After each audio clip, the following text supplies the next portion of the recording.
Hey everyone, welcome back to BMW Fanatic. If you're a returning subscriber, thank you guys very much for coming back yet again. If you're a new time viewer, then definitely check out my videos and definitely check out my playlist, of course. So everything is related to the N54 engine type and E90 chassis for your BMW. So I'm pretty sure you'll find something valuable that you could use or brush up on knowledge-wise. With that said, let's talk about a topic that I haven't heard in a while, but it's been out for a very long time. What I'm going to explain to you today is the $3 blow-off valve mod. Now I don't have this specific mod, but my setup's a little bit different. We're going to get into just exactly what I have and really what the blow-off valve mod is for your N54. As you can see right here. Now my setup, before we get into the stock setup, is I have forged diverter valves right here. So here are your forged diverter valves. I have a CPE from Burger Motorsport's charge pipe, so I got that there. The forged motorsport diverter valves have 15 to 23 psi springs built in from them, and then these hoses really, and I'll get to the sounding, really these hoses don't go anywhere at all. Like, they don't connect to anything.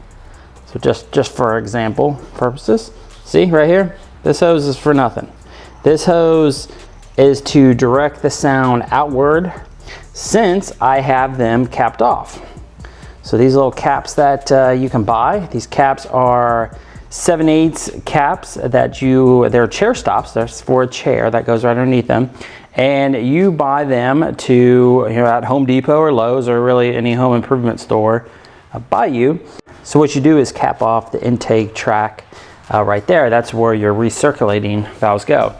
Now, since this is exactly technically what a blow-off valve is and what it specifically does, I really do like my setup on this. So I'm going to post a link at the top so that way you can hear exactly what it sounds like. It sounds really good. You can hear the vent to atmosphere very easily, and that's what I like about it. And also I can revert this back to recirculating if I wanted to. Okay, if we talk about the stock setup, now the $3 blow-off valve mod is basically technically just that, but I have a lot more money in than versus $3. But the $3 mod this is your stock diverter valve right here. You have two of them, of course. And really what you do is just easy as this. You're gonna uncap your diverter valve connector. So you're gonna disconnect it right here. So this will clamp onto just like this. So you're gonna wanna buy these specific chair stops. I'm gonna put a link in the description below for the chair stops itself, so that way you can get them. You will still have the diverter valve still connected up here to your stock charge pipe. You don't have to have an aftermarket charge pipe for this to work.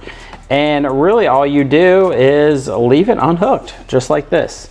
So all your money is really into the chair stops itself, and then you just let it vent to atmosphere, and that's what it's going to do. It's going to sit like that, and these are going to just exert out. So the main problem with this is that, I mean, it's okay for sound, which is fine. However, you're going to have this flapping when it's trying to vent to atmosphere, versus my setup is very stout. That thing's not moving anywhere. It's the diverter valves itself are just built to withstand the high boost, and really that's technically the problem. So even though you're going to get sound out of this, you're not going to get anything more.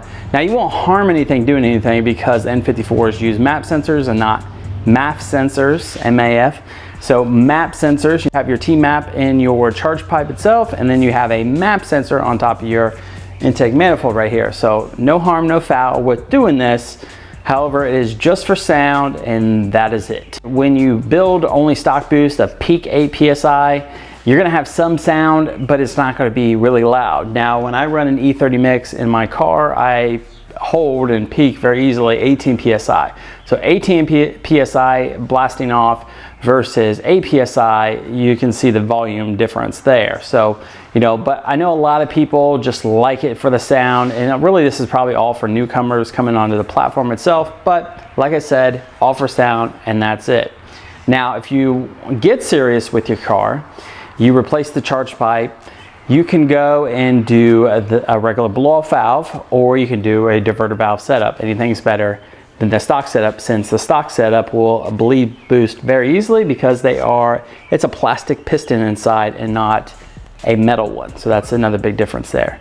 The blow-off valve itself, usually you'll get a lot of just flutter, and it is advised that you re-tap your intake manifold so you can put a better fitting on it and really a better hose size on there, since what they come with is just the really dinky hose that's right there. I don't have any problems with running my setup, and I've been running my setup for almost 3 years now, so it's working like a charm, and I am moving right along. So that's that. Very simple, very easy. Really, at the end of the day, it's whatever plans you have for the car. If your plans are to keep it completely stock, not change one little thing, then you can do what you want to do, and this mod will probably be just fine. You know, it's something different, something better than stock as far as sound wise, and that's it. But if you plan on modifying your N54 and doing the charge pipe and doing all those stuff, you don't need to waste your time with this for sound, because you're either going to do a diverter valve setup and vent to atmosphere like I have, or you're going to go the blow-off valve route. Really, outside of that, there's your decision you can go ahead and make, and like I said, it's whatever suits your performance needs. Technically,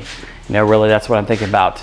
So hopefully everyone's having a great day. As I mentioned, injector DIY coming here in the next few days. So please stay tuned for that. I'm gonna be working on it on Friday, and then really try to edit the footage and do all that stuff, but I'm ready to get that DIY going, and hopefully you can stay tuned for that. As always, please be sure to subscribe, like, and comment, and have a great day. Take care.